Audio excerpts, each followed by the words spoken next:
I am 37 and my wife is 36. We have three young children, a 7-year-old son and two daughters, 5 and 3. We have known each other for 16 years since college. We became platonic friends back in college, but she was in a relationship back then. 3 years after she graduated college, she came to me for some consulting work, and I later helped her to start her own business, including assisting on financing. We became close, and she broke up with her ex-boyfriend. Then we started dating. She ended her relationship before we started dating, so she wasn't having an affair with me. Over the years, after we got married, we had a family friend that was married but was planning on leaving her husband. They shared 2 kids, and she was having an affair with another man. Let's call her Kate. Kate and I have known each other for a while, longer than my wife, but we weren't friends. I introduced her to my wife, and they hit it off. They started getting closer 2 years ago when Kate began having an affair behind her husband's back,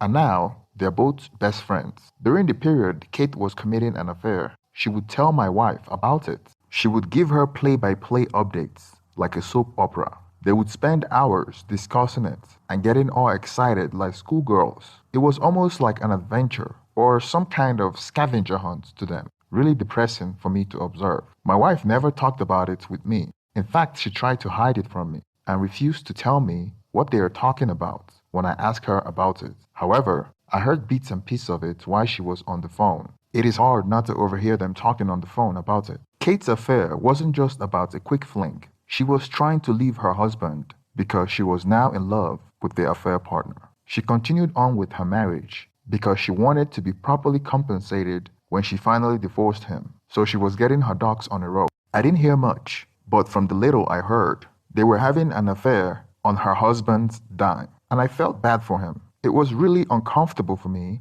how they were laughing and having fun over trying to break up a family with little afterthoughts of the husbands and the kids. Kate and her affair partner were having excess at the hotel and in their family home when her husband was not around. Sometimes when he travels, she would invite him to her matrimonial home, even while their young kids were under the same roof. I was really upset about this. I felt like I should do something. Although I knew her and she's close with my wife, I don't like her. I merely tolerate her because of my wife, and we weren't really close enough to talk about such matters. Additionally, I couldn't expose her openly. Why? I figured she would be angry at my wife because she would think that she told me about it. Moreover, I had proven that she's a bad influence on my wife, and she might put some bad ideas in her head. And that was exactly what happened. My failure to cut ties with her would come back to haunt me. I have met her husband on several occasions, and we have been invited to their anniversaries and their children's birthday before. He's a nice guy. He made good money in real estate. A stand-up guy, really kind and meek. So I couldn't figure out why she would want to leave a guy like that. Especially when I found out that the affair partner she was cheating with was lower on the socio-economic ladder. From the conversation I heard, she was waiting for the right moment to use the children to financially wrangle him in a favorable divorce settlement and some child support so she could live happily with her affair partner on her husband's dime. I couldn't just sit there and watch this happen to this man. In my state, the law is skewed towards the victim of infidelity in a divorce settlement. I was going to do something about it, but without anyone's knowledge, I decided to send an anonymous letter to her husband, informing him about his wife's affair. After I sent him the anonymous letter, informing him that his wife was inviting her affair partner to his home when he travels, the betrayed husband was able to stage a sting operation to catch his wife red-handed. He pretended that he went on a trip, then returned back in the middle of the night and busted her in his bed with another man. The affair partner was lucky to escape with his life because the betrayed husband had a gun with him, but didn't use it. Needless to say, the betrayed husband got the better of her during the divorce settlement. In my state, divorce is usually 50-50 unless infidelity is involved. Then the percentage is skewed towards the faithful party. Of course, she was upset about this and cried to my wife about how selfish and greedy her ex-husband was and how he wanted her to be a slave and didn't want to pay her what she deserved, etc., etc. It was a nasty divorce, but the husband came out on top. We sort of cut ties with her ex-husband after the divorce because my wife was more of a friend to her than her ex-husband. But at this point, I didn't enjoy hanging out with her, but my wife does. I didn't bother to tell my wife what I thought about her best friend. I just thought my wife enjoyed the drama and liked talking on the phone, so I didn't see any harm in it. Fast forward about a year ago, Kate was now divorced. Her affair partner was now her boyfriend. Through some financial wrangling from her ex-husband, they were able to buy a house, and over the years, we became friends with them. Me and my wife would go to a couple's date with them, and they became friends with us. Over the past year, I have gradually become more depressed and unhappy, and that coincided with when my wife became close with Kate. But it has gotten worse this 9 months of hanging out with them as a couple. I believe this was down to small changes in my wife's behavior towards me. I have a history of depression, but it hadn't gotten bad enough for me to feel like I needed to speak to someone or be on medication. I felt like Kate was driving a wedge between me and my wife because what little time I have to spend with my wife, she would be on the phone with Kate. She used to answer her phone in my presence, but then she started being secretive with her phone, running off to the garage or to the backyard to answer her phone. She would schedule couples date nights with Kate and her boyfriend, and also picnic with the two families when she knew that I couldn't make it. She started becoming more distant at home, playing shows on the television that she knows I couldn't bear to watch to put me off when I joined her in the living room to spend some time with her. She would sit with me for 5 minutes, then leave to go to bed. It happened several times, and it started affecting me more and more. The small changes were nothing when taken individually and creeped in slowly, but over time accumulated and started to make me feel isolated, lonely, and unloved. This lowered my mood over a period of 6 months to the point that I really felt like it may be time for therapy. I reached a breaking point a month ago when my wife told me that we would join Kate, her boyfriend, and her kids on a Friday evening for a games night at their house. I felt excited because I thought maybe my wife has come to realize that she hasn't been including me in many of her activities and has realized that she has been moving away from me. Little did I know that the only reason I was invited was because it was mandatory couples night. The plan was to drive to Kate's house, where they hired a babysitter for their kids, and the babysitter would watch our kids as well, so we could go out to a couples event that was hosted by one of my wife's clients that would later turn out to be her affair partner. It was a casual event at a restaurant. The restaurant was nice. It was lavish, and all meals paid for. We sat at a 4-seat table, one couple facing the other. My wife spoke with Kate extensively, and Kate spoke with her boyfriend as well. They were all having fun, and never at any moment did any of them turn to talk to me. I felt isolated. I felt like I was intentionally being sidelined from the conversation. I felt ignored. I tried to join in, and it was awkward. Their responses were short, not rude, like the air got sucked out of the conversation, like I just interrupted their fun. After the restaurant, it was a quiet ride to Kate's house to pick up our kids. My wife wanted us to stay at their house for some games, but I told her that we needed to leave because I wasn't feeling well, and I said that in front of Kate and her boyfriend. On our ride home, my wife started blaming me for ruining the night. She made me feel like I was the biggest meathead, obnoxious and friendless, a lost cause with no hope that others merely tolerate because of my financial success and because I was married to her. When I responded to my wife that I felt like I was being ignored and everyone was feeling awkward towards me, she said that I had been the one that was acting awkward with everyone. She said that Kate asked her why I was being so quiet. Kate apparently told my wife that I was acting strange and moody and was inquiring if they had done anything to annoy me. I was so low at the moment that I internalized that comment to the point that I broke down when I was alone. I felt like I was perceiving a different reality than everyone else, and my mindset was altering my perception of the external world, creating things that are unreal, and feeling like my wife is distant, and distorting every action she takes as a negative reflection towards me. However, to me, it was clear as day that my wife is being distant from me. We haven't had intercourse in 3 weeks, and she had been rejecting intimacy with me for months now, using one excuse or another.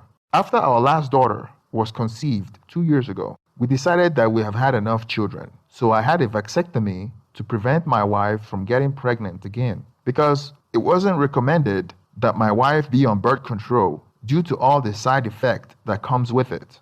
After our conversation that night, my wife refused to spend time with me. She went and stayed with the kids till I fell asleep. Then she came back to bed.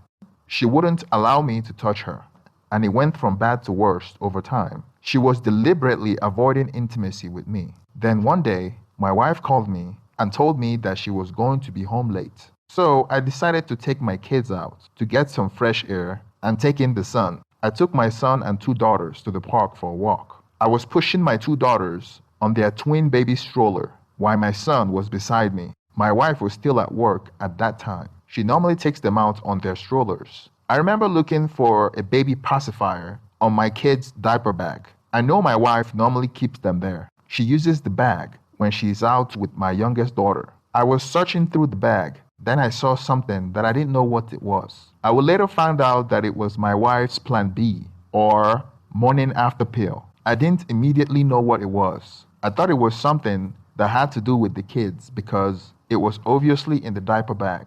It says on the plastic container, Plan B 1 step. Out of curiosity, I took a closer look at it and I read the instruction to understand what it was. After reading it, I understood what it was. So I was wondering, what was it doing in the baby's diaper bag? Or why would my wife be in possession of a Plan B? I thought maybe our babysitter left it there, which would be strange because the babysitter was an old woman. Why would an old woman need Plan B? Additionally, the babysitter rarely used that bag and never take the kids for a walk. So many thoughts were running through my mind at the time. So I left the Plan B pack back in the bag, thinking that I would confront my wife when she returns home. When I returned back home after taking the kids for a walk, I didn't remember to remove the Plan B pill out of the bag. The following day, in the evening, I remembered about the pill and went searching for it in the bag, and it was gone. That was really upsetting because I started doubting myself. Maybe my mind was playing tricks on me. I can't tell what is real. Was the morning after pill I found real? What happened to it? Why was it there? It doesn't make any sense for it to be there. There are no viable explanation for it to be there. Was I mentally ill and being delusional? Could I accidentally take my own life thinking something else? I was thinking that I was a danger to myself and my family. My panic escalated and I became completely incapable of forming coherent sentence. I didn't bring up the pill with my wife since it might show evidence of my further mental demise if she denies it, which she would have. The pill was a turning point because the memory was so vivid that it couldn't have been a dream. I tried to justify it by saying that she was holding it for someone she knew couldn't or wouldn't buy it. Maybe doing a friend a favor or helping them. I know that's a stretch, but I had to find a way to sleep at night. The following week, it bothered me so much that I tried to indirectly bring it up in a conversation by saying that excess was more fun when I knew she was going to get pregnant. She responded that it wouldn't be for her because she doesn't want to have another child. I replied that she could just take a morning after pill. Then she said that she would need to be going to a pharmacist every day to buy one and be on birth control every day. I jokingly replied that I thought she was already on one, and she gave me a strange look, wondering why I was bringing this up since we talked about this years ago and decided that me having a vasectomy was the best option. I responded by saying what? I asked her directly, when was the last time she took a morning after pill or a birth control? She was confused by the question because she assumed that I already know the answer to that question. She then said that she hadn't seen a morning after pill or birth control for years and wouldn't even know what it looks like. Confused at this point with my mind racing, I asked her whether she had taken a morning after pill recently, and she said no, saying that the last time she took it was when she was in the university. As you could imagine, this did nothing to improve my mental health. I went to a massage parlor the following day after work to calm myself down and remove tension from my muscles and try to take my mind off the thoughts that I might be going crazy. It took a bit, but I was able to regain my composure. After 2 weeks of going to therapy, working out, and getting some massage to relax my muscles. I felt like my chemicals were within balance, and it was clear to me that my wife was committing an affair. There were so many dots that I could connect in my mind. The only reason why she was in possession of a morning after pill was because she was having unprotected excess with somebody else. And she recently started answering her phone calls away from me even when Kate calls her, something she wasn't doing before. Knowing how Kate was and how she was speaking with my wife during her affair years ago, I figure my wife is doing the same thing to me as well. This might all be crazy talk, but the only way I could find out was to get hold of her phone and find a way to listen to that conversation. Since I didn't know how to gain access to her phone call, I decided to purchase 4 voice-activated recorder. I installed one in her car, another in my car because she normally drives my car as well, and I installed one in the living room and another one in my backyard where she runs off to answer her calls. It took only 2 days to find a treasure trove of evidence that she was having an affair, and sure enough, Kate was in the middle of it. She knew all about it and encouraged her to continue the affair and find her happiness. After the discovery, instead of feeling sad and more depressed, I felt relieved. I was back to normal. Never felt better mentally in the past 9 months. What I heard on the voice-activated recorder confirmed everything that I had suspected and felt. It showed me the lies I had been told and the extent of which Kate and wayward wife had gone to construct the situation that allowed my wayward wife to meet with her affair partner. It shows them complaining about me and laughing about the affair, just like they laughed about Kate's ex-husband when she was having an affair with her current boyfriend. Kate encouraged her as they were wallowing in the excitement of it all. Kate would say things like, "I don't blame you, sister." And I remember how exciting, scary, and fun it was when I was having a secret affair. After a week of listening to their conversation, it appears that it's been going on for months. There wasn't any time in the conversation where Kate told my wayward wife that she shouldn't do anything and instead talk to me or work out our issues. Kate really became more involved on few occasions and enabled my wayward wife and her affair partner to meet in private.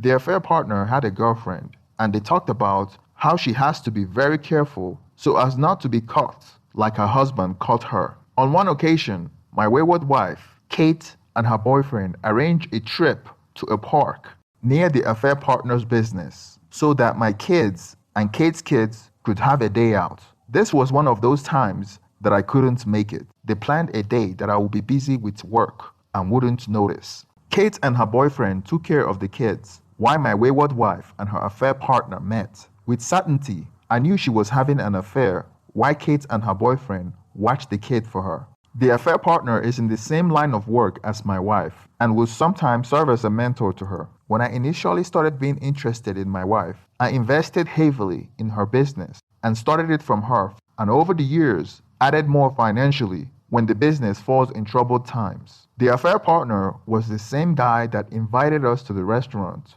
with Kate and her boyfriend, where I felt like I was intentionally being ignored, even though it would have been completely normal for her to have met up with a affair partner because of their business relationship. The fact that she admitted on the voice-activated recorder that they had excess is plenty of proof enough. She mentioned that it happens both in his office and hotels, and that was 2 weeks of audio recording. So I assume the affair has been going on for much longer. There have been several, and Kate knows, almost like she was cheering my wayward wife on. I had audio evidence of everything. I was under the impression that I was losing my mind suspecting her, but it turns out that my intuition was correct. I have never hated being right about anything like I hate being right about this. When I confirmed the affair, it was like a weight was lifted, and instead of feeling paranoid, maniac, and out of control, I felt calm. I still have low moments, but they pass in maybe a couple of minutes. I am sure there is worse to come, but for now, I am using this to get me through the rest of the week. The divorce split for assets in my state would be 50-50, and the child custody will be determined based on the best outcome for the kids. I am hoping it will be 70-20 or 70-30 split.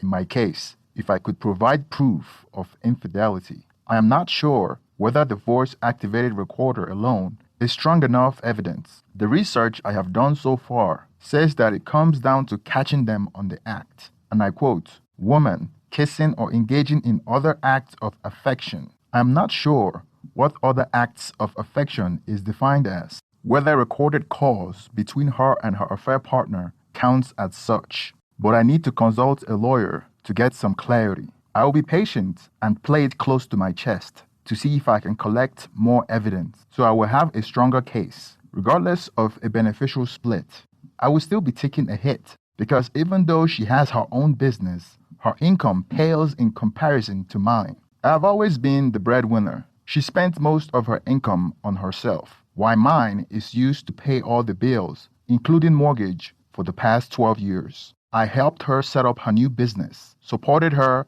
and tried to give her and our kids the best life I could. But she turned on me and started cheating on me. I have a meeting with my new therapist today, and I read a bunch of articles, and they have helped me gain some perspective, though I have barely eaten for the past few weeks since discovery and slept maybe a total of 15 hours. I have told a couple of friends of mine, and they act as support network. I am going to add more, but want to keep the footprint small for now, as my wayward wife have no idea I know. None of the friends I told are mutual friends, so it's easier to control the message. Moreover, I needed people to speak to besides my therapist, because it is tough acting normal around my wife, knowing that she's carrying on an ongoing affair. My plan tomorrow involves removing the kids from the house for a few days, then begin the confrontation in the evening. What shocked me most was the devious deception. Even when I clearly heard her talking with the other man about how he made her feel and how she loves him, she was still telling me she's happy,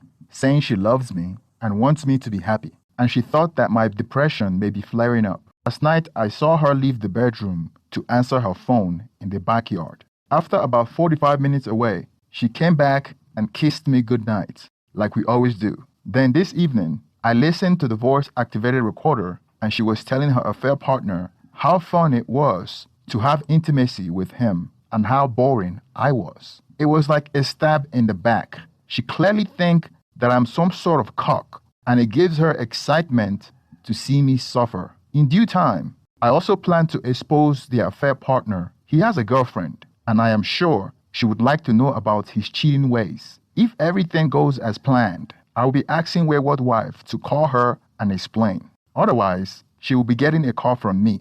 I want her to not have to deal with her cheating boyfriend as much as I don't. Update: it's been 2 weeks since I have been recording my wife with Kate and her affair partner on the voice-activated recorder. Interesting conversation yesterday. When I was upstairs sleeping, she came downstairs late at night to talk to her affair partner on the phone. I heard her on the recording speaking with the affair partner and was trying to initiate a meetup with him, but he was too busy. Then she told him that, and I quote, "I am unbelievably horny, and if you don't meet me tomorrow, I'm going on Tinder." She said that while I was laying in bed upstairs, and she sneaked out to set a XX date with another man on the phone. Like I'm not even a viable or worthy person for excess. This goes to show that reconciliation is not possible for me to consider, because even when she feels horny and her affair partner is not available, she would rather be on Tinder than be intimate with her husband upstairs.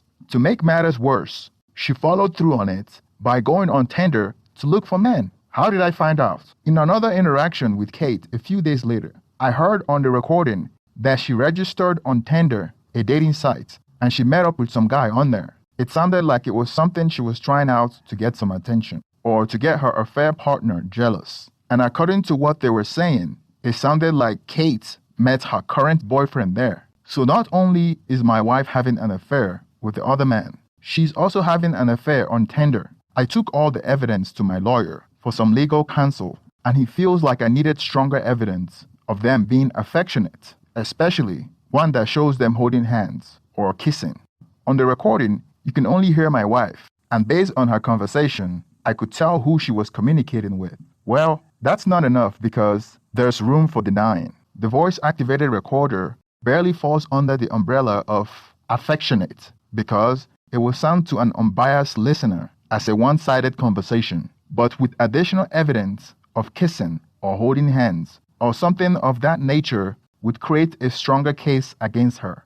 the lawyer gave me the contact of a private investigator that has experience with things like this, and he is trusted by the court and has testified on the stand before. And he wanted me to contact him so he can get some pictures of them together. The downside of the voice-activated recorder is that it takes up to 24 hours for me to get a chance to listen to their conversation. It would have been great if I could get something in real time so I can react to their meetup location. When I got home from the lawyer's office, I called the private investigator. He requested everything from my wayward wife photos to her daily schedule and her license plate number. Additionally, I told him everything I knew about her affair partner. It was really challenging to not confront my wife at the time and act normal around her while she continued an active physical affair with her affair partner. It was difficult to stay calm, to smile, and act normal when you knew your wife had just come back from downing another man's Johnson. I continue to see therapy, have a close group of friends that I speak with. Going to the gym and getting frequent massage helps keep me calm. My plan for confrontation is to, number one, I will explain she has ruined our marriage, destroy all trust, and etc. Number two, I can't imagine her ever voluntarily offering to cut Kate out. But if she offers to go no contact with a affair partner, I may suggest that is not enough and that all enablers must go and see if she gets it. There is so much to think about and so much unpredictability. 3. I would tell her to call the girlfriend of the affair partner and confess to her about the affair. I know she would most likely refuse, but I would try. Update. It's been 3 weeks since the private investigator started following my wife, and he has captured my wife visiting the affair partner's shop once. I suppose the affair happens at his shop. Not sure if that's strong enough evidence because he's one of her clients and would be considered normal for her to visit his shop to meet him. However, the private investigator did his best without going into the shop. Not sure how long I can go on pretending like this. It's not good for my mental state to act normal around her. I may have to take a chance by confronting her if the private investigator doesn't find anything by the 5th day. Update. Great news, sort of. I have been waiting on the private investigator to make progress besides capturing her going to his store. I have been doing some reconnaissance work by listening to the audio more frequently so I can get an update on planned meetup and whatnot as to inform the private investigator ahead of time. Slow progress so far till the 7th day. Thursday night she was watching TV with me as the kids were playing. It is becoming easier to have a normal conversation with her because I've gotten used to pretending. The phone rang and she went to answer it outside as normal. She joined me back on the couch minutes later and I asked her who that was and she said it was Kate checking up on her. I wasn't sure whether she was lying. So when she went to bed, I went to the backyard and listened to the voice-activated recorder. I found out that the person she was speaking with was with the affair partner and not with Kate. They talked about meeting up on Friday. They didn't mention time and location. I returned the voice-activated recorder, then went back to bed to sleep next to her. The following morning, before she went to work, she told me that she would be having lunch with some friends and she didn't get a chance to inform the babysitter yesterday, and she was asking if I could babysit the kids and tuck them to bed because she didn't know what time she would be coming home. I agreed, and she said she loves me before she left the house. That was my cue to know that she was meeting up with the affair partner after work that day. I informed the private investigator to be on her tail. I was thinking that 3 weeks since affair discovery, I now have a chance to capture some conclusive evidence of the affair so I can close this show. I was treating her with the same deceit and gaslighting that she has treated me over these past months, saying that she loves me while she was having an affair behind my back. That Friday, the private investigator captured what he considered was enough to use as proof of infidelity. It was her and her affair partner going to a restaurant after work. I was supposed to be babysitting the kids at home while she goes on a romantic date with him. They came on separate cars. At first, everything looked innocent. They weren't holding hands when they were heading to the restaurant. Looked like a professional meetup, but everything changed after they were done at the restaurant. The private investigator recorded them heading towards the garage to leave with their cars. When they were in the garage and felt like nobody was watching them, they kissed, mouth to mouth. Lasted for about 5 seconds under the dim lights of the high-rise garage. You can still make them out. That was strong enough proof to show that they were having an affair, and the private investigator captured everything, met up with the private investigator on Sunday evening to confirm what I already knew, and he gave me some legal paperwork to sign. Total professional. After the meeting with the private investigator, I have the proof I need to make sure I come on top on the divorce settlement. I will confront her on Monday. I have begun informing more people in preparation for tomorrow, and I'm preparing those people to tell others. So I have fewer calls to make once this all kicks off. Wife's home, gotta go put on my happy face on. That morning, wayward wife was in a hurry to go to her shop. She woke up about 6 a.m. and at 7:30 a.m., she was leaving the house. Why I get the kids ready for school and daycare.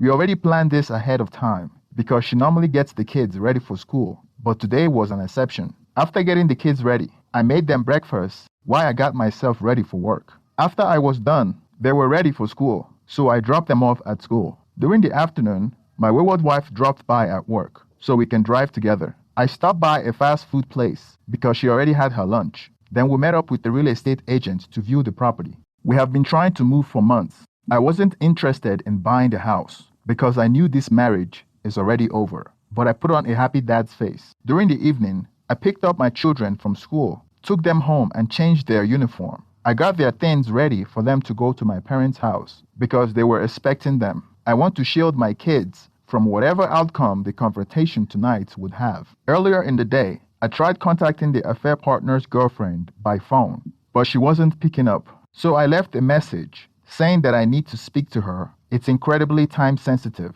I told her to call me back ASAP. When my wayward wife returned home, she asked me where the kids were, and I told her that I took them to my parents because my parents wanted to see them. She thought that was strange because they normally go there on the weekend, and tomorrow is a school day. But I told her that my parents would take them to school tomorrow. I have already told my parents about my wife's affair, and they were devastated and offered to help me in any way they could. I went to meet up some friends, had a couple of drinks, and felt energized. And when I came back home, my wayward wife was taking a nap. I activated my phone recorder for both video and set up a backup voice-activated recorder and hid it in the living room. Then made 2 cups of tea and sat it on the living room table. I woke her up. She asked me what I wanted, and I told her that I needed to speak to her in the living room. The stage is set. It took her about 5 minutes to arrive in the living room, but I already sat down, waiting for her. I had the camera turned on my phone, and the voice-activated recorder was on as well. As soon as she sat down, I stared at her for a few seconds as she wonders why I was staring at her. I asked her if she loves me. She said yes, of course. I asked her if she loves our marriage. She said it's the best thing I have ever done, and I'm so happy. I asked her if she loved the home that we lived in and what we have built for our family. And she said yes, we have done beyond our expectation, and she loves everything we have. Visibly irritated, she asked me where I was going with all these questions. She was sitting on the sofa with me, so I moved closer to her and asked her to tell me about her affair partner. I mentioned him by name. She asked me what about him, that I already knew who he was. He was the guy she's done some work for and occasionally texts for advice. I repeated the question one more time, adding that I want to know the specifics of their relationship. And she just kept saying either he's an advisor and has helped me learn the business, and I don't know what you want me to say. This was the most frustrating part, going around in circles. I could see it was going nowhere, so I asked her when she last saw him. Bear in mind, the private investigator already captured her on camera, meeting him at his shop twice last week. Plus, she went to dinner dates with him and kissed him in the parking lot on Friday. And she speaks with him almost every day on the phone. She said she had last seen him 2 months ago at the restaurant she invited us to, which he attended with his girlfriend. I asked her if she was sure. She said yes. Then I asked her, what about on Friday? And she said, oh yeah, I saw him briefly then. Mind you, they had dinner at a restaurant and made out in the garage. Then went on, circles of lies and trickled truthing. It took 2.5 hours of me asking specific questions and referring to an excerpt of the evidence that I had created in order to spot her lies before I managed to get some semblance of coherent answers from her. It includes the fact that they had met up and had excess. She had been exchanging pictures and flirting, and that Kate has been enabling her and covering for her. It's astonishing to see how delusional someone can be. Even when I told her I knew the truth, she lied. I've never seen this before. Throughout the confrontation, I was cool and collective and didn't lose patience because I was already a few steps ahead of her. I asked her rhetorical questions that I already know the answers to and set traps for her to lie about. And when she lied, I corrected her with known facts. I deflected any blame shifting as she tried to minimize the situation that they only had excess twice. I explained to her how long I have known, even though I found out about a month ago. I convinced her that I have known longer than I actually did, and I have been collecting evidence against her. I told her that I know everything, and every time she was with him. She was shocked when I told her that. She didn't ask me about my source, and I didn't show her any evidence. But I told her that she has been exposed, and some people know and have been telling me about it. I wanted to install a sense of paranoia in her and make her feel like she was the crazy one. She tried to minimize events by limiting the severity of their relationship. Like she would say, "We met up," instead of saying, "We had excess." Then I would question her about what she meant by meet up. Then she would say, "We slept together." Then I would say, "You mean like sleeping in the same bed? What do you mean by sleep in the same bed? What kind of business partners sleep in the same bed? I don't understand." I questioned her to force the point where she provided graphic details and I was recording everything for my divorce case. She started crying so I would have sympathy for her, but quickly stopped because she saw that I wasn't fazed by it. I had pen and paper, writing things down and confirming details like it was a police interrogation. We got to a point where she was afraid to lie to me about the details on dates and venues that I didn't already know because she thought I knew about previous meetups. I even convinced her that Kate had been feeding me information all along. So during the confrontation/interrogation, she thought Kate betrayed her. Since she was under the impression that Kate betrayed her and knew that Kate knew everything, she wasn't holding back on the information she was providing. I brought out a sheet of paper that I had ready, and I had written down the details of her affair. She was visibly shaking while writing her confession down in front of me. I bet she didn't expect the day to end like this. She didn't think she would be caught. My wife was writing down her confession. Then my phone rang. I was worried about picking it up because I had been recording my wife's confession on my phone. The number appeared to be the girlfriend of my wife's affair partner. In a split second, I was conflicted of whether to answer the phone or to continue recording. I thought now that I have my wife in such a vulnerable position, the icing on the cake would be to get her to admit on the phone to the girlfriend of our affair partner that she had been having an affair with her boyfriend. Moreover, I still have the voice-activated recorder as backup. So I made a fateful decision to answer the phone. I picked up the phone in front of my wife as she was sobbing and writing her confession.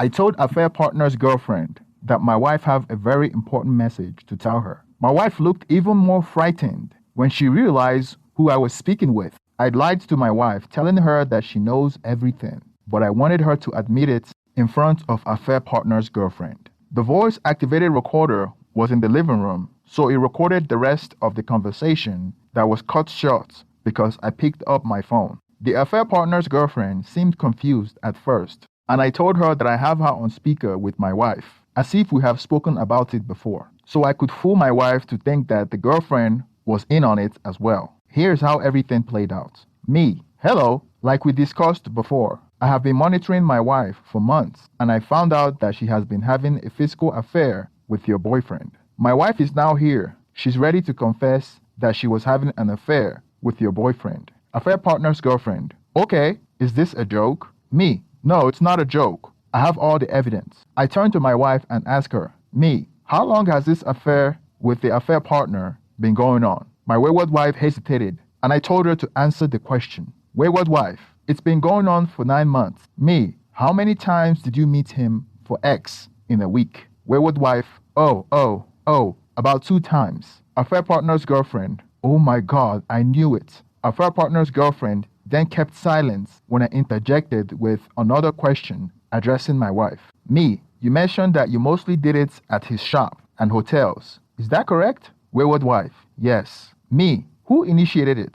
Wayward wife, he did. Me, at any point, did you consider stopping? Did you thought about the fact that you're married and he's in a relationship? Wayward wife, I tried to stop, because I was feeling guilty, but he wanted to continue. My wayward wife's answer was short, and I knew she was lying when she said that she wanted to stop. Had she wanted to stop, she wouldn't be soliciting meetups with a affair partner or threaten to look for other guys on Tinder to get him jealous. But my goal was not to correct her lies, but to confirm the affair with the affair partner's girlfriend. That way, I would ruin the relationship of the affair partner. The affair partner's girlfriend was silent on the phone, maybe because she was shocked by the confession. I took her off the speakerphone and told her that I have more evidence of the affair in case she needed proof. I left her with a message that I was sorry that she had to hear about it this way, but I felt like she needed to know the truth about the man she's in a relationship with. I knew they were planning on getting married and recently had a big purchase, and I was glad that I can put a wrench on that. Thank you for making it to the end of this video. Please go to the description below for part 2 if you're interested, and make sure you like and subscribe. Thank you and